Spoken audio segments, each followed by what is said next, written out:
Hey there, I'm Tim Mackey from the Bible Project, and today's verse of the day comes from John chapter 20, verse 29, where Jesus says to Thomas, "Because you have seen me, have you believed?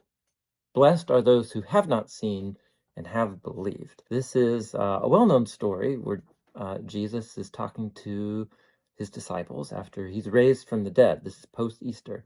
And Thomas has heard from the other disciples that Jesus is alive, and he really struggles to trust whether that's true. And so Jesus here is naming that not needing to see him and yet still trusting that is a very precious thing.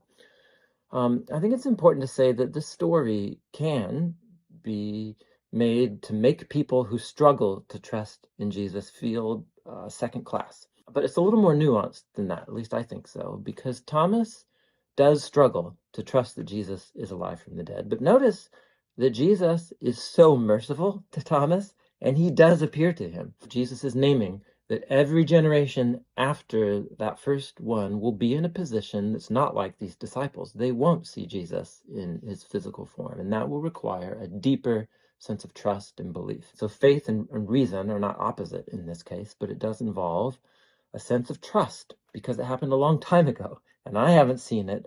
I'm trusting the testimony of others, and that's not a bad thing because it forces us to ask, if I'm not trusting in Jesus, what else? What am I trusting in?